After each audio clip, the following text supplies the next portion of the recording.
Welcome to my blog. दोस्तों, जैसे मैंने बताया था कि रात में नवमी की पूजा होगी, तो दोस्तों अब बज रहे हैं रात की 1 और हम लोग नहा धो के किचन में आ रहे हैं। मम्मी भी पहले से ही आ गई हैं, मैं भी आ गई अब किचन में।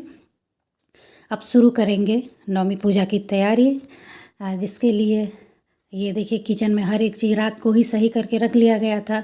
रात को पूरा फिर घर धोते धोते और सारे बर्तन वगैरह धुल के जैसे तैसे मैंने लगा दिया था, क्योंकि फिर रात को ही उठ के हमें नहा धो के दोबारा से पूजन की तैयारी करनी थी।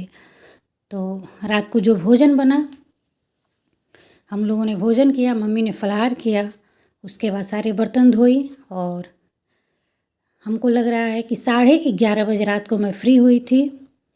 और थोड़ी देर के लिए कोशिश यही थी कि रात को ही नवमी का खाना वाना बनाना शुरू कर दिया जाएगा नहा धो के, लेकिन बहुत थक गए थे, मैं भी थक गई थी और मम्मी तो व्रत थी और भाई एज भी हो चुकी है तो नहीं हिम्मत हो पाई।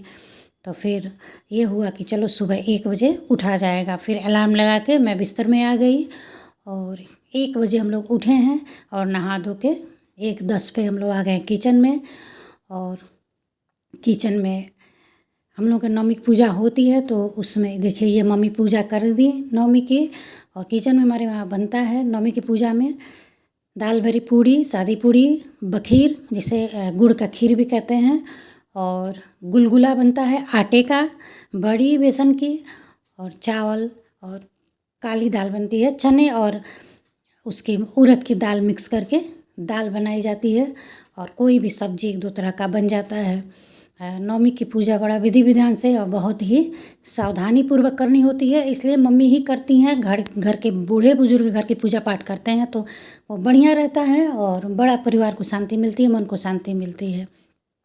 मैं तो यही चाहती हूँ कि मम्मी ही इतनी स्वस्थ रहें, निरोग रहें कि हर साल नवमी वगैरह की चाहे किसी भी त्यौहार की पूजा वो खुद अपने हाथों से करें। देखिए ये है काली दाल और मैं आपको धीरे धीरे दिखा रही हूँ क्या क्या बना है खाने में। काली दाल बनी हुई है, उस कुकर में पूजा हुआ है इसलिए थोड़ा सा खुला गया है। ये चावल दूसरे कुकर में, और ये दाल भरी पूड़ी और सादी पूड़ी। सब्जी कढ़ाई में बन रही है और इसमें रखा गया है ये बेसन की बड़ी और ये गुलगुला, ये बड़ी है और गुलगुला भी बना है, अभी मैं आपको दिखा रही हूँ। और एक तरफ अभी जो पूड़ी बाकी है वो पहले तवे में सेक लिया जाता है, जिसको कहते हैं हम लोग की भाषा में कि असला रहा है। उसके बाद एक साइड में उसको छान लिया जाएगा। आधे से अधिक पूड़ी बन चुकी थी तो पूजा मम्मी चढ़ा दी और पूजा चढ़ाते चढ़ाते हो गए थे सुबह के 4।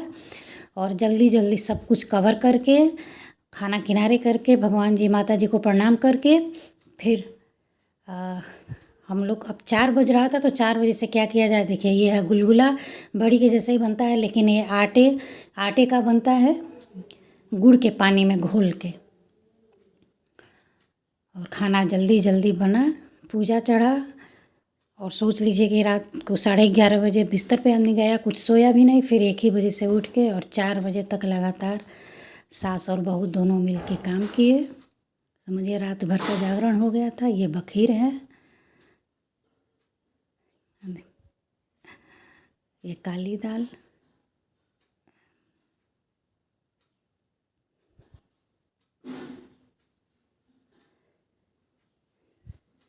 तो दोस्तों ये है आषाढ़ की नवमी की पूजा। और जो बाकी है वो इसमें दाल पूड़ी और छन जाएगी। असला के रखा गया है और जल्दी जल्दी ढक के पूजा हो गया है समाप्त। बज गए हैं सुबह के 4:05 या 10 मिनट हो रहे होंगे। अभी मैं देखिए 4 बजने जा रहा है। मम्मी पूजा करने बाहर जल देने गई हैं और जल दे के आएंगे। उसके बाद हम लोग सब कुछ ढक उक के विश्राम के लिए चले जाएंगे। देखिए सब कुछ कवर करके रख दिया गया है, पूजन चढ़ गया है, अब कुछ भी बाकी नहीं। देखिए ऐसे हो रही है पूजा हमारे वहाँ। 2 कलशा रखा जाता है और वस्त्र इत्यादि माता जी को दे के, और ये गाय के गोबर की पिंडी और हल्दी का ठप्पा दे के और पूजा किया जाता है। जैसे जो विधि विधान होती है वैसे मम्मी पूजा करती हैं। मम्मी को सब आता है, इसलिए मैं मम्मी से करवाती हूँ कि बढ़िया से पूजा करती हैं। और पूजा ख़त्म होने के बाद अब ये मैं चली अब विश्राम। मिलते हैं अगले वीडियो में, तब तक के लिए शुभ रात्रि।